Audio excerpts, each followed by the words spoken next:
All right, thank you, Sanji. So let's kick off by analyzing some current trends in the pharmaceutical industry, AI versus, let's call it, phase two attrition. So from a recent publication by Polaris, we see an increasing amount of investment in AI within the pharmaceutical industry, 859 million in 2021.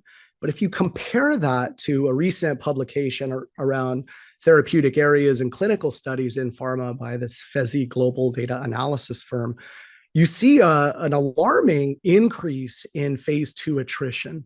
And so for me, while there's a lot of interest in digital and AI augmented drug discovery, those interests, those investments haven't yet impacted attrition.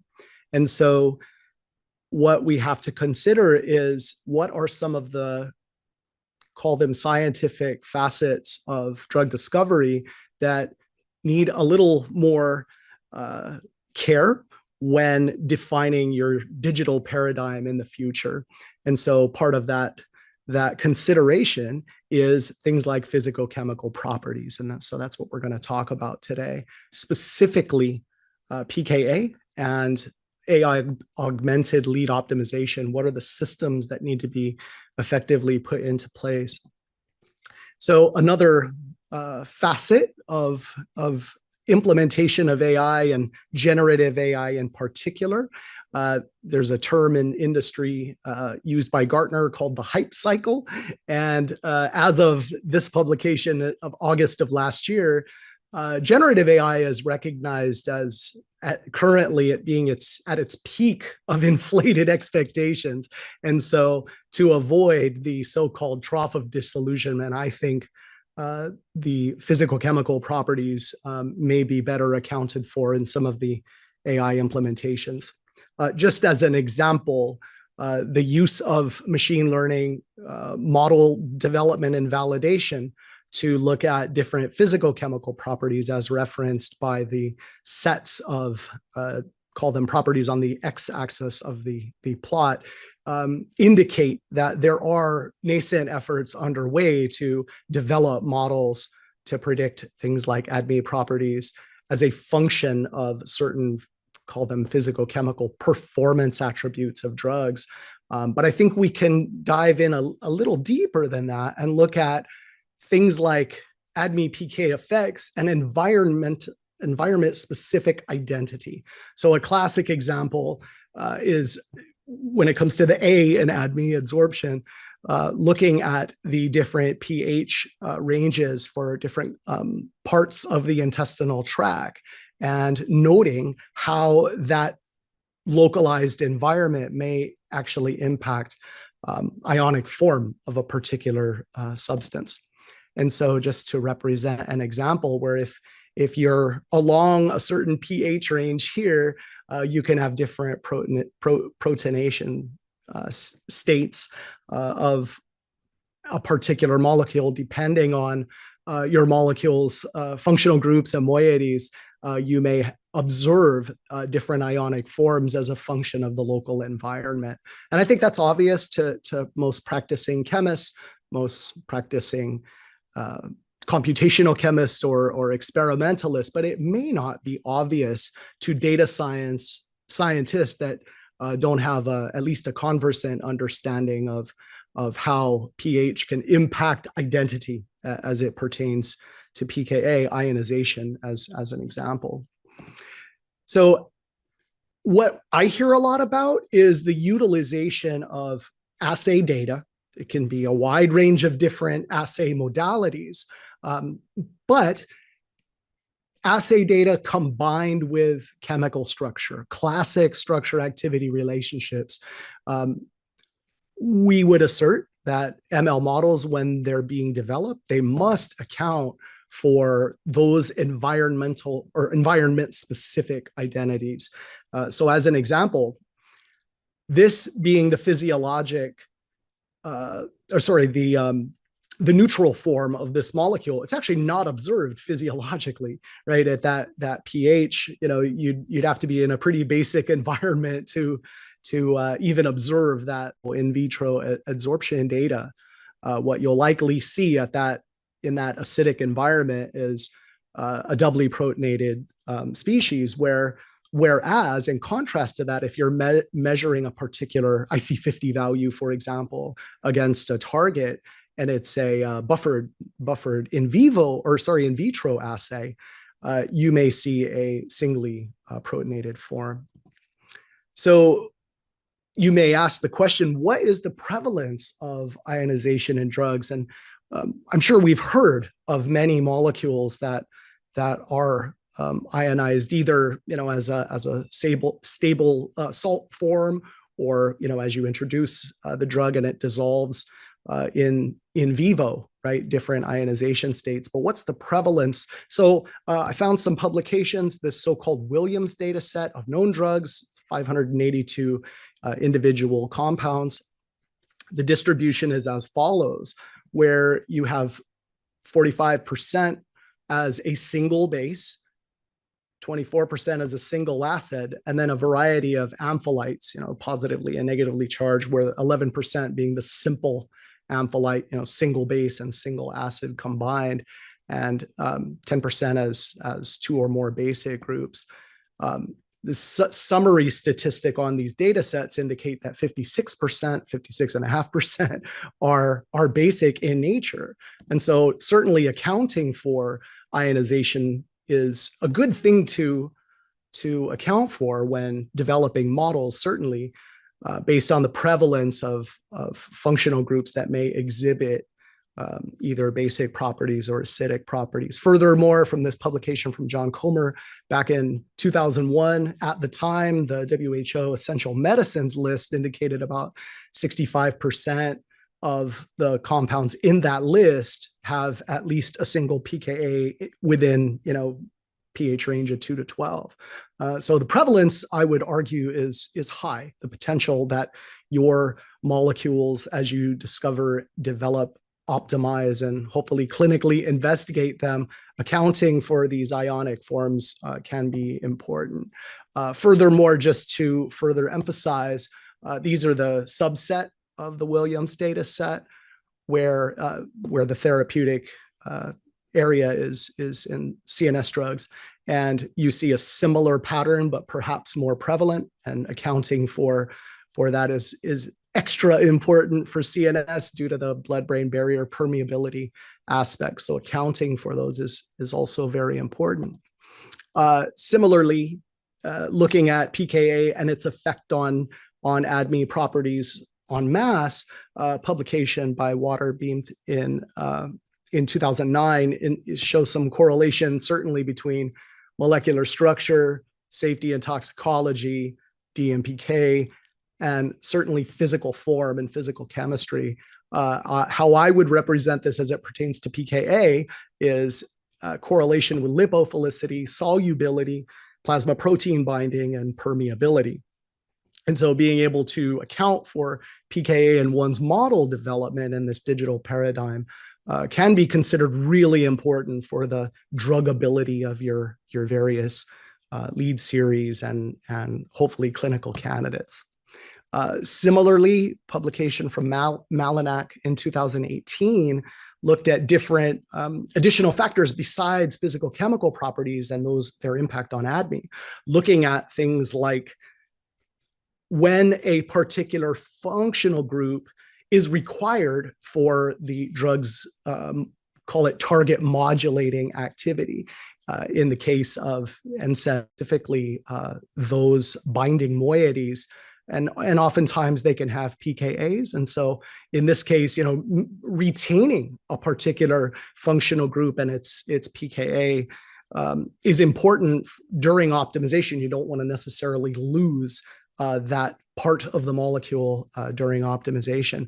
And similarly, looking at drug pKa for tumor targeting, specific tumor targeting, and of course, acid-base properties and their membrane permeability, very important as factors. So what we at ACDLabs are known for is a data-rich pKa prediction interface, being able to account for not just pKa, but a variety of physicochemical properties, ADME and tox properties. And the screen capture here hopefully represents that good collection of data-rich prediction capabilities. So as scientists are designing molecules, I think there's a few different capabilities within the interface that can be made valuable. We can talk about the artificial intelligence model development in a little bit, but I think starting with those interfaces with large sets of predictive data can be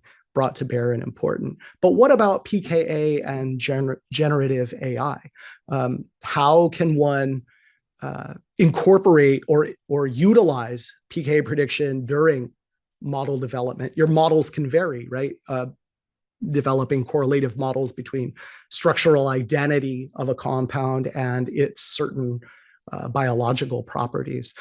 So as a quick snapshot, the machine learning process is defining your task, selecting a model, collecting training data, and train your model with that training data, and then ultimately evaluate. And there's lots of different variants of this simplified process here, but and I don't profess to be an expert in machine learning, definitely not. But I thought, okay, well, what is the best way to devise a strategy for incorporating PKA, for example, in a machine learning model? So what I did was I started with ChatGPT and looked at being that I was preparing for this presentation, I asked ChatGPT, what's the best way to account for PKA when building such generative models? And so ChatGPT gave me a very nice answer. And that's being able to develop such models, these probabilistic generative models, like variational autoencoders or the generative adversarial networks. For those of you that are not data scientists and not necessarily experts, there's a wealth of information about these particular models. YouTube is a great resource. That's where I started. And looking at then the ability to build specific models, I would not say that with this sort of conversant understanding of model development, would I be able to go and develop my own models if I had, data to leverage in training sets? And I feel like the answer is no. But what I think is important is, as practicing scientists, we're able to provide the context to the experts that build these data models. And so picking the right variables in your training set and your characterization set is really important. I did ask ChatGPT, well, give me more specific details, and model development as a set of operations is what I got out. So starting with a data processing or pre-processing effort to ensure that your data sets are structured in a way that allow for facile digestion by traditional AI systems and machine learning systems, of which there are a variety, but being able to pre-process the data to ensure a normalized structure and a digestible structure. From there, being able to design the architecture of, for example, your variational autoencoder and decoder is also very important. Loss functions, being able to ultimately then account for your training set and look at different mathematical means to assure an effective utilization of the training data. Certainly sampling from latent space, sort of leave one out studies is often deemed very important. And then finally, evaluation of the reliability of your model, certainly very important. At the end of the day, being able to generate, validate, and evaluate the different models that you may use with this training data, setting some sort of objective-based goal to have your system design molecules that exhibit desirable PKA values while simultaneously exploring a particular chemical space based on orthogonal data, like bioassay data, is the name of the game, so to speak. And so I wanted to illustrate this as an example of some of the things folks can try to do, but the point is that these PKA values should be accounted for in your model development. To extend that beyond just PKA, ACDLabs is known for helping organizations build digital representations for these training sets. So in silico predictive properties are one type of data that can be represented, but there are a variety of others, right? And so beyond just physicochemical, things like identity or composition, if they play a role, or if they have a modulating effect on a particular objective or reaching a particular objective, can things like chemical structures, or even what might be considered orthogonal data, but things like spectra and compositional information obtained through chromatograms, certainly those data types can serve as effective representations of things like identity and purity. And so using the data, maybe not even for its intended purpose, but just a way of representing a substance using a numerical or mathematical construct can be valuable to have. Similarly, in addition to identity and composition, is material provenance. I can't count on how often substances, as they are tested, when one finds that a particular composition wasn't as expected or identity wasn't as expected, some of the sources of that risk can come from provenance, like where a material is made or how a material is made. So having those variables and accounting for them can be important. It's not necessarily always important, but our digital representations allow for such variables to be accounted for when developing models. Okay. So to give it a definition, what we see as a valuable contribution that ACDLabs can bring to model development is the preparation and utilization of so-called digital twins.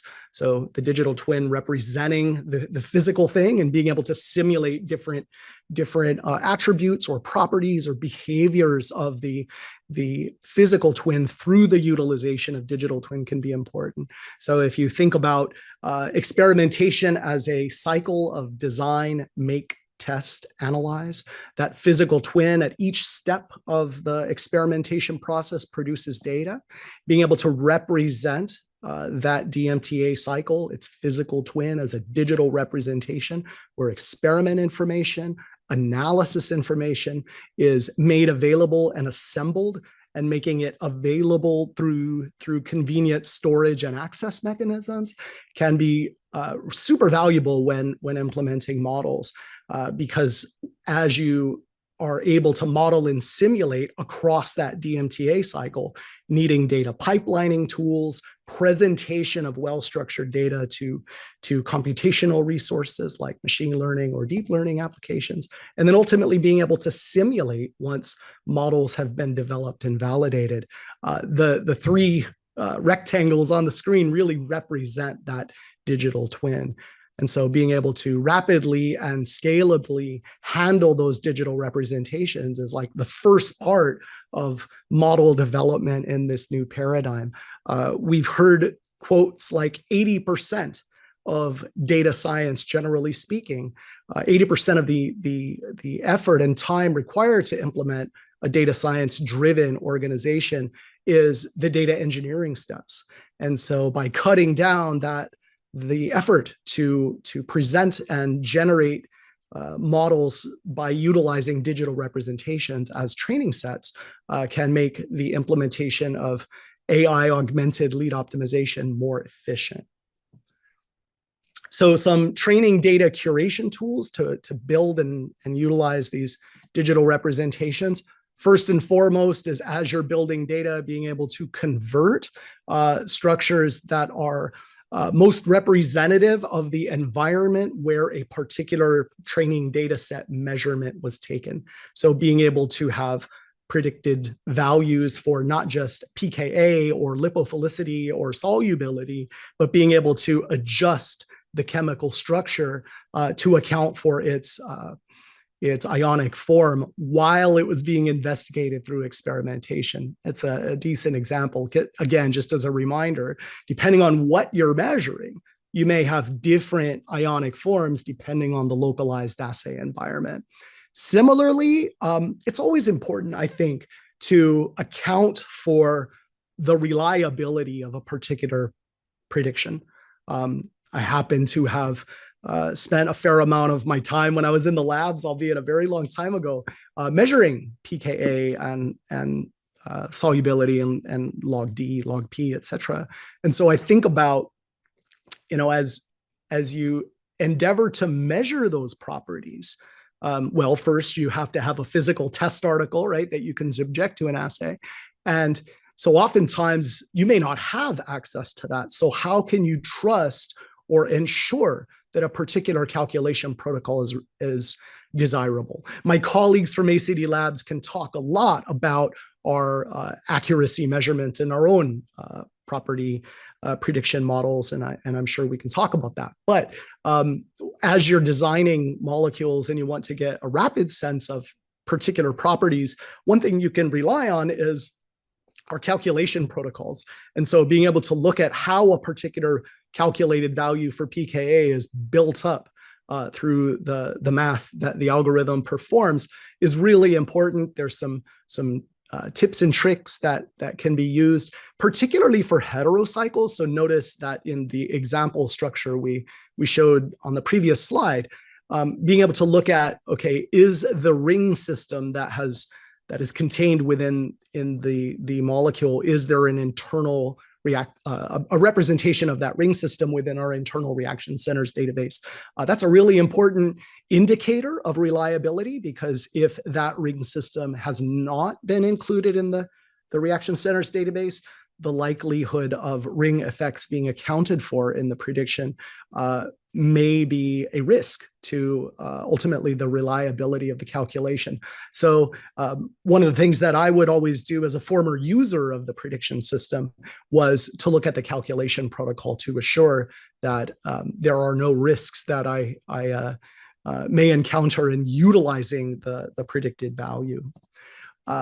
Similarly, in addition to the calculation protocol, I mentioned the internal database. There are a variety of databases contained within our Percepta platform.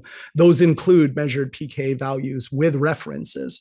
Certainly a very important consideration when accounting for the reliability of a particular descriptor.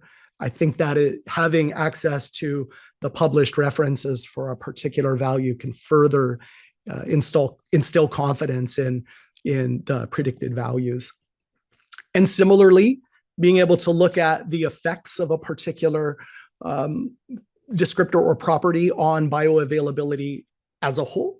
The Percepta platform does include fraction absorbed, and then for each molecule, which factors are most likely affecting that overall bioavailability. Very important when designing molecules is to account for the factors, not just the descriptor. And I want to show a specific example where there are cases where your AI may generate modifications that have perhaps a counterintuitive effect on fraction absorbed. And so if, for example, you have this as your starting molecule and the AI recommended, for whatever reason, adjustments to this functional group and this functional group, you may have actually a negative impact on fraction absorbed unless you're accounting for such call them translational factors between structures. So lead optimization without accounting for physicochemical properties could lead to negative effects on your drug development and drug discovery campaigns. So in addition, being able to have the life cycle of that optimization to see patterns and trends in physicochemical space, it can be considered important. So if you imagine these being the evolution of your lead series for best in class of the lead series, right? If you see these as an evolution, you can see the effect of bioavailability and of course pKa. So seeing how, for example, pKa or other physicochemical properties evolve over time, how does that impact bioavailability. And I would argue having not just discrete descriptors, but the relationality between the evolution of your lead series and its effect on physicochemical properties can be a really important thing to have. So being able to look at that history and use that history to train a model, a generative model, can be very important as well. Of course, in addition to the evolution over time, being able to have for curators of a model a very rich interface. This is the Percepta interface, but looking at not just pKa, but a variety of properties.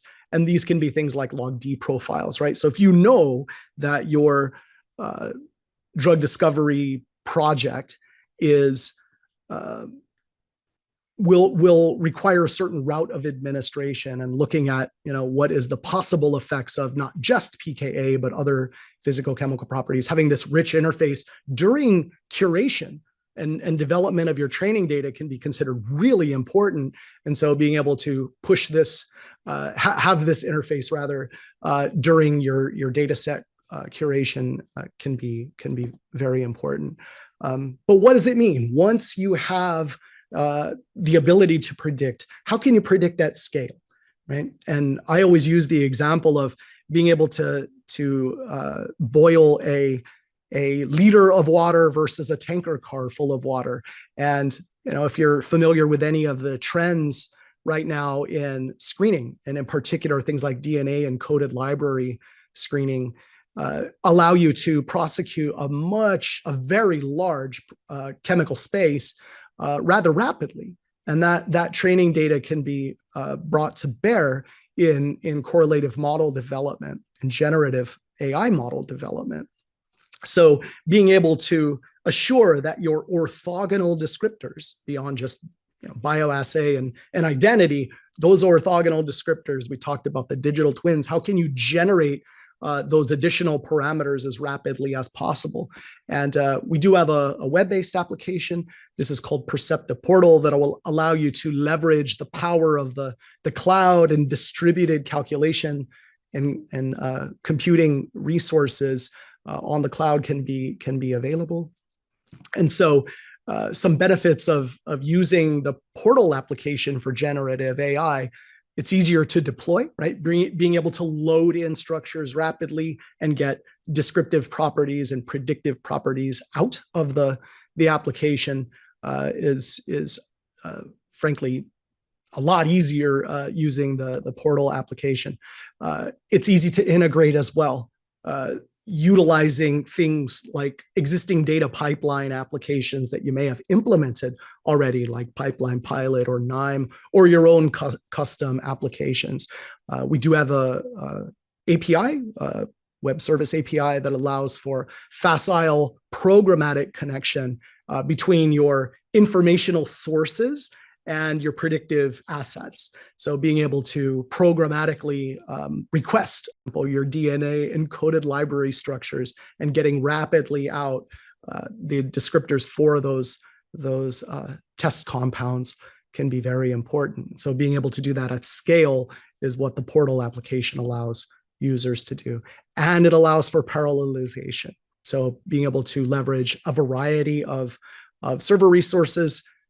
These can be containerized and run at scale to maximize the speed at which you generate descriptive properties for your training set. And so we have that capability there as well. I think that's all I wanted to cover today. I thank you everyone for making time, and let's proceed to questions and discussion.